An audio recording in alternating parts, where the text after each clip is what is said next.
Bashar, I have a mystery that I know you'll be able to help me with. Oh, you know that. Don't be too sure. Well, I think you might be able to help me with. It relates to your earlier talking about negating all experience, and it also relates to a question I had asked you on Sunday about poltergeist activities. To keep a long series of events short, it was seeing lights in the sky in an unusual formation, dreams about extraterrestrials that were, for me, nightmares. All right. Pains in the head. Yes. And a year of not being very well, always All right. constantly unwell. And the question is about that energy. Was it something that I had negated and I should have opened up to? Again, there are no shoulds, but we would recommend that if you simply were willing to understand that there really was nothing to fear, then you would not have experienced the fear that you did. I was very fearful at Yes. the time. But the idea many times of the reason that those fears occur in your society when you are interacting with beings from other societies in that way, no matter on what level you are interacting with them, the reason that many of those fears occur is because, let us say, and again, in no way, shape, or form is this meant to be a comparative judgment that you are any less than any other being. But the way you create yourselves to be, the way you have been taught to think of yourselves, creates within you the ability to hide and suppress many portions of your consciousness from yourselves. And in doing so, you function on a lower vibratory frequency very often. When you come into contact with a being that operates on a very high vibratory frequency because it is willing to know itself as completely as it can, then those two frequencies, when they come together, will usually create the effect of the higher frequency, in a sense, overwhelming the lower frequency and forcing the lower frequency to rise in pitch. In forcing the lower frequency to raise in pitch, that will bring to the surface all the things that you have been keeping buried within you. And bringing those things to the surface when you are not ready to face them can be a very fearful experience for many of you. That is where the fear comes from.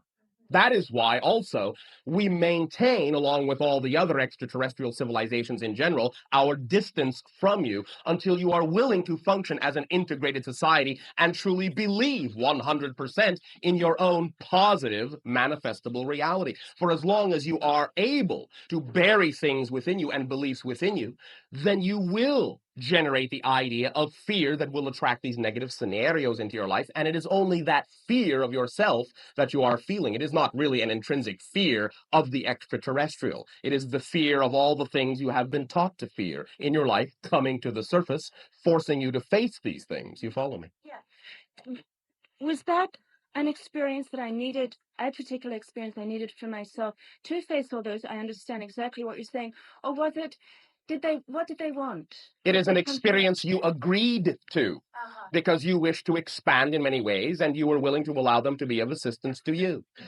You know they are doing you no harm. They know they are doing you no harm. They know that it may for now seem like an ordeal of sorts to you, but they also know that your higher consciousness knows it will survive intact. Are they still around? Oh, yes. Can I contact them in some way now I'm learning? To some degree. We would suggest that you avail yourself of much of the literature that is now existent within the interactions of other individuals that have had similar experiences to you. Where do I find them? One in particular that we have referred to is a literary work you now call Communion. I have not heard of it. You will.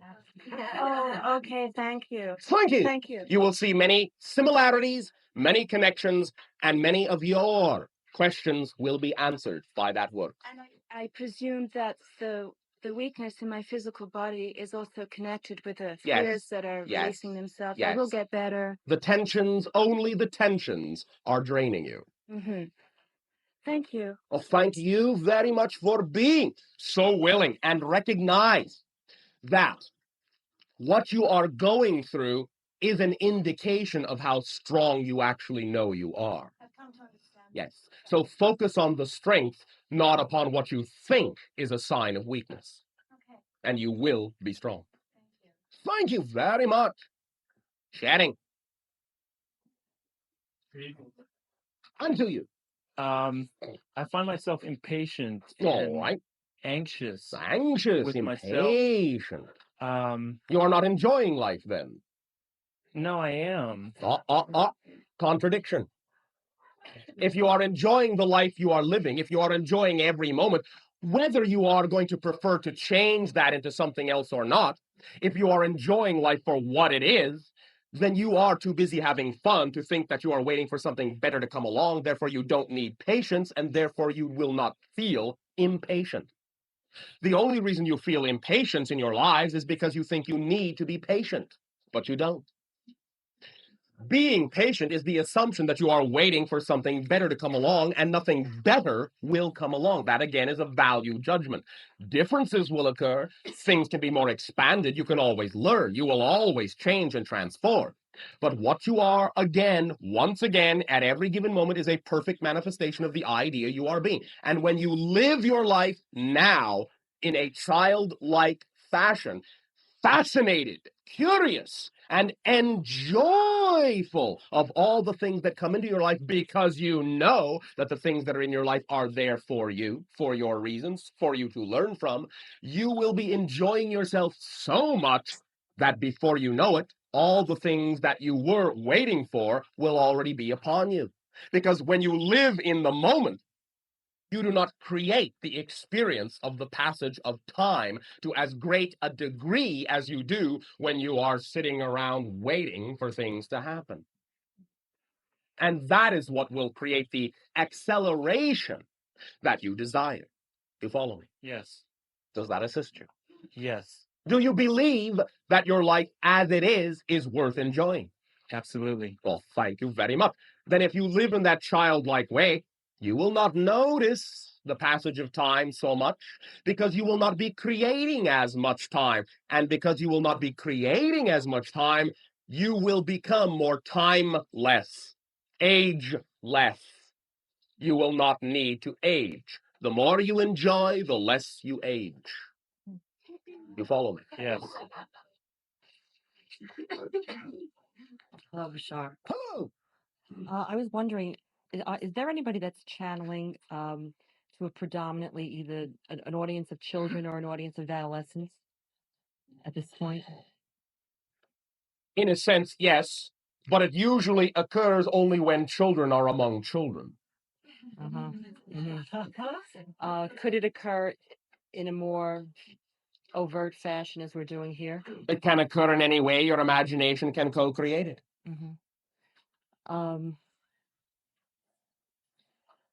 What I'm just curious in what your opinion is on how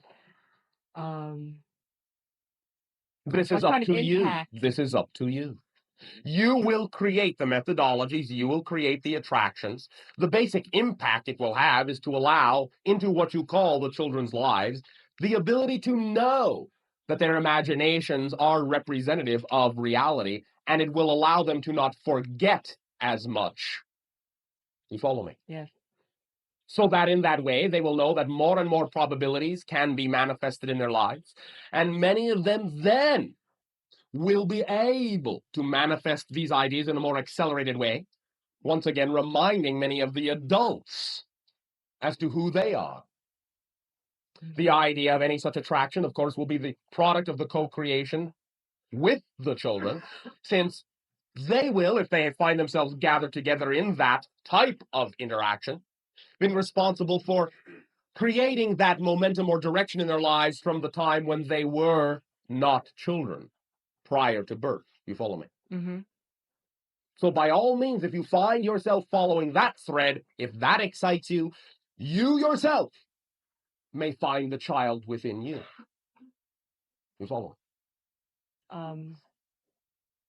If you are willing to put it together, go ahead. Do you mean as being channeled through me, another entity channeled through me, or just myself creating that? You can create the interaction. You, in a sense, will be channeling, but in a different way. But you can pull the interaction together. If that excites you. It is up to you. It will have a profound impact on what you call that generation. For again, realize that what you are experiencing as the births taking place upon your planet now is not simply just another generation. It is literally another culture altogether, already. In your terms, it is a quantum leap in understanding. what age group, from what age group up would 3. that 3? Mm-hmm. Through adolescence? If you Well, wish. through, I guess, forever. You may wish to break it at approximately 11 or 12, because different things begin to occur for individuals at that time frame. I remember. Different focuses of extreme psychic and telepathic sensitivity in a different way will blossom at that time. Mm-hmm. Okay, thank you very much. Thank you very much for your willingness to co-create such an impact. Sharing. Hi, Bashar. I. This is Jessica. Ace. I spoke to you last week about Uttar, Ace. and That will happen in March. All right. Concerning the dolphins. Enjoy. I will. You will expand empathically in many ways. Ah, Thank you for your love. thank you for yours. Sharing. hello again, Bashar. Hello. Hello. Perfect and you. Perfect. Thank you. I have 2 questions. All right. Uh, A. First one is when you are telepathically communicating as you are with this lovely bunch tonight. Lovely bunch. Lovely bunch. Yes. Where is your instrument, Darryl? Where is his consciousness? Is he disembodied? No, no, or- no, no, no. The idea of this proceeding is not a bodily inhabitation. It is the linking of our combined consciousnesses. He is willing to allow his consciousness to become pliable enough to take on the aspects of my vibratory frequency and so represent your physiological version using the clay of his consciousness of my consciousness that can be represented in your society. Uh-huh. It is a telepathic link. Okay. Thank you. B. B. Okay. You have access, as we all do, Yes. to a great source of information. Yes. On occasion, I see you when someone asks you a question, for instance, you turn your head to the side and you like that. And you pause for a moment and you seem to be plugging into some kind of Yes. system Yes. for the information. Yes.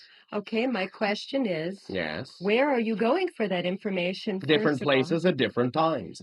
Because of our intention, we are simply automatically attracted to whatever vibratory level we need to be to assist us in acquiring what information will be of best service at that time. Sometimes it is dialogues with your own higher consciousnesses, sometimes dialogues with our society, other societies, others who may be familiar with you more in a different way than we are.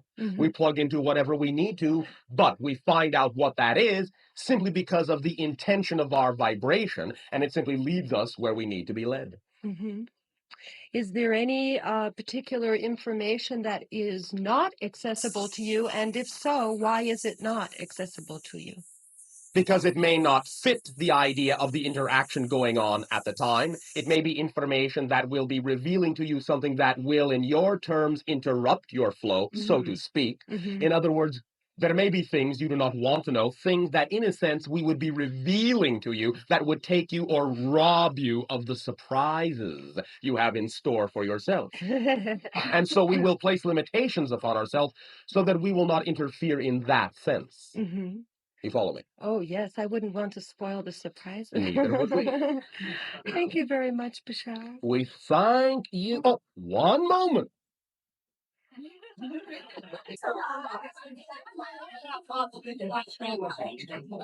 One word.